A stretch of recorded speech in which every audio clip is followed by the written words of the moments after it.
When Zeno of Cyprus was shipwrecked and stranded in Athens, he wasn't expecting any good to happen.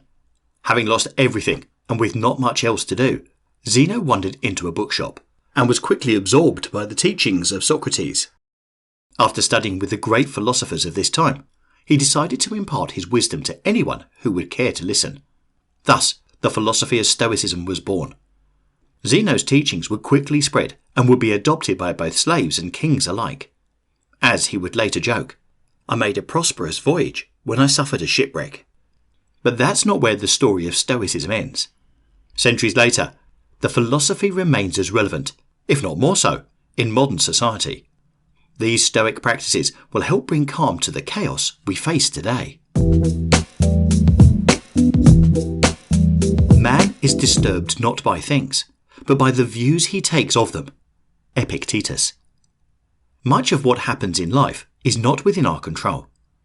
The Stoics recognized this undeniable truth and focused instead on what they could do. Born a slave, it would seem that Epictetus had no reason to believe he could control anything. He was permanently crippled from a broken leg given to him by his master. Epictetus would live and die in poverty. But that wasn't what Epictetus thought. He would say that even while his property and even his body was not within his control, his opinions, desires, and aversions still remained his. That was something that he owned. It's easy to get frustrated today. We're so used to comfort that even the slightest inconvenience provokes outrage within us.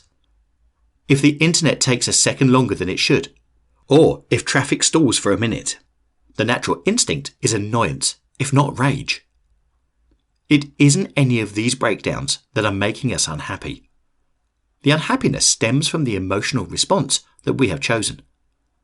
The onus is on ourselves to ensure that we don't let external events affect our internal state of mind. Once we internalize that, it becomes clear that we have the power to be happy, regardless of our circumstances. We're tight-fisted with property and money, yet think too little of wasting time. The one thing about which we should all be the toughest misers. Seneca. The Stoics understood that time is our greatest asset. Unlike any of our material possessions, once lost, time can never be regained. We must therefore strive to waste as little of it as possible. Those who squander this scarce resource on minutiae or entertainment will find that they have nothing to show for it in the end. The habit of procrastination and putting things off will come back to haunt us. Tomorrow isn't guaranteed. On the other hand, those who give away their time freely to others will also find that they are no better than those who waste it. Most of us allow people and other obligations to impose on our time too easily. We make commitments without giving deep thought to what it entails. Calendars and schedules were meant to help us. We should not become a slave to them. Regardless of which end of the spectrum we fall into, time is of the essence. We think we have a lot of time, but we really don't.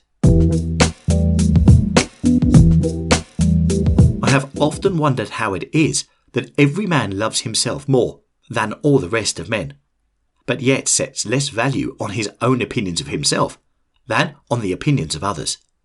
Marcus Aurelius. Much of what we do stems from our primal need to be liked and accepted by others. Disapproval from our social group had serious repercussions in the past. It would have likely meant exile and eventually death in the wilderness. That's still true to some extent today. But how much time and effort do we spend trying to win the approval of others? What is it costing us? We spend money we don't have, to buy fancy things we don't need, in order to impress someone we don't care about. Our choice of career or lifestyle is centered around how others perceive us, rather than what is best for us. We are held hostage and pay a king's ransom every day, with no guarantee that we will ever be free. In contrast, the Roman statesman Cato sought to lead a life that was independent of the opinion of others. He would wear the most outlandish of outfits and walk in the streets without putting on shoes. It was his way of accustoming himself to be ashamed only of what deserves shame, and to despise all other sorts of disgrace. That was the only way in which he could stand up to Julius Caesar, whom he recognised was consolidating too much power. It enabled him to make the big decisions when it counted, without fear of disapproval. We have much to learn from him. Far better for us to live a life on our own terms and ignore the opinions of others. Happiness should never be outsourced. If a person doesn't know to which port they sail, no wind is favourable. Seneca. Modern-day capitalism has given us an abundance of options. Whether it's food, travel, or entertainment, we have far more to work with than our predecessors did. Yet, this hasn't clearly benefited us. When presented with so many options, we become paralysed by indecision. This is known as the paradox of choice. Our brains haven't been able to keep up with modern-day advances and are overwhelmed when presented with so much information. Because it's so difficult to make a choice, the default choice is to maintain the status quo. It's one of the core problems we face in our daily lives. With so many options, we never really commit to a path. We either put off making a decision or pursue multiple activities all at once. The result is that we never really make headway into anything at all. The Stoics emphasize the need for purposeful action. We must take care not to be merely reacting to our circumstances, but to live intentionally. Throw out your conceited opinions, for it is impossible for a person to begin to learn what he thinks he already knows. Epictetus. One of Epictetus's biggest frustrations as a teacher was how his students claimed that they wanted to be taught, but secretly believed that they knew everything. It's a pain all teachers know, and most of us would recognise. At the heart of it is ego and arrogance. The thought is that we've learnt enough and are better than our contemporaries. Nowhere is such thinking more dangerous than today. The information of today is not only insufficient for solving the problems of tomorrow, but can very well be the obstacle for sharper thinking as well. We are in an age where we're merely one step away from being disrupted in virtually every industry. Even in ancient times, Marcus Aurelius has remarked, "The universe is change. Life is an opinion." This is why the most brilliant minds of today spend a good portion of their time reading. They understand that there is always wisdom to be gleaned, whether from the past, present, or future. We would be wise to do the same. Always stay a student. No man was ever wise by chance. Seneca. Of the many things we can do daily, none are as important as looking inward. The act of self-reflection forces us to question ourselves and examine our own assumptions of the world. It's how the answers to some of the world's biggest questions have surfaced. Keeping a journal remains one of the most effective ways for mindfulness. It boosts creativity, increases gratitude, and serves as therapy all at once.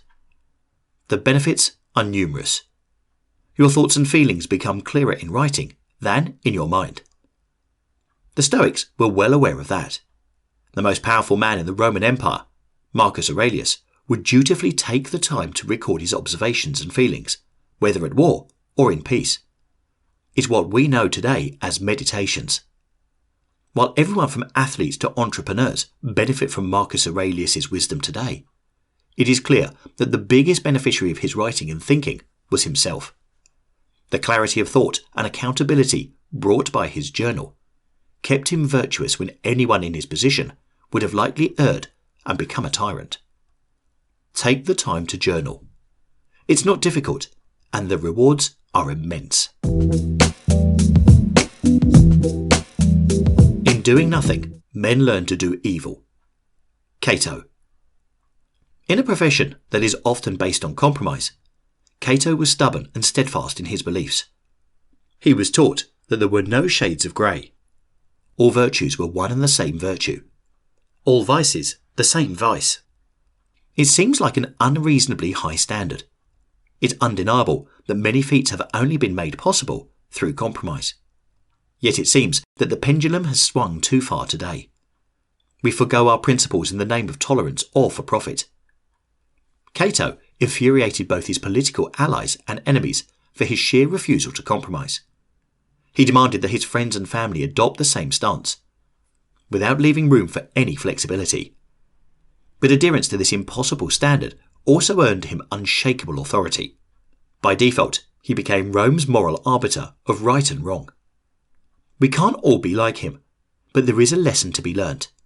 If you stand for nothing, you'll fall for everything. Nothing happens to the wise man against his expectation. Seneca. Much has been said about the power of positive thinking in recent times. We are taught that optimism and affirmations are the key to leading a happier life. But that's not what the Stoics believed. They felt that this practice invited passivity into our daily lives. It encourages us to simply hope for things to get better instead of taking concrete action. Rather than deny the harsh realities of life, they decided to embrace it.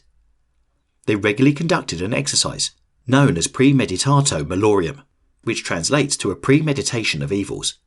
The goal was to imagine the worst events that could possibly happen to them. For some, it was a loss of reputation. To others, it was financial ruin and poverty. But common to all was the eventuality of death. What would things look like if everything went wrong tomorrow? How would I cope with that situation? Should this change the way I live today? These were some of the questions they asked themselves. The exercise never failed to yield valuable rewards. The Stoics took cautionary measures to ensure that the undesirable outcome would not eventuate.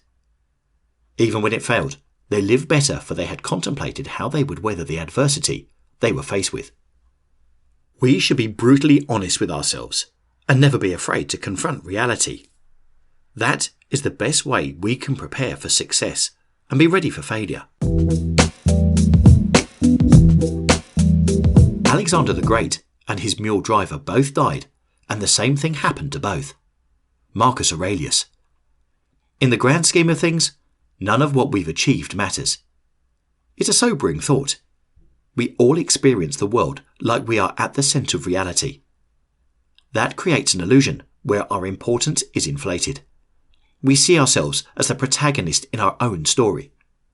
But the truth is, this perception exists only in our minds. Everyone around us walks around with a similar mindset, but each of us are insignificant in the long run. Even the brightest minds, such as Edison and Newton, would eventually be relegated to a footnote. There is no need for us to conform to irrational expectations and external pressures. Neither do we need to chase accomplishments in the hope of building a legacy. None of these things last. All that matters is we live life on our own terms. It is the only way we can truly say that we have lived a good life.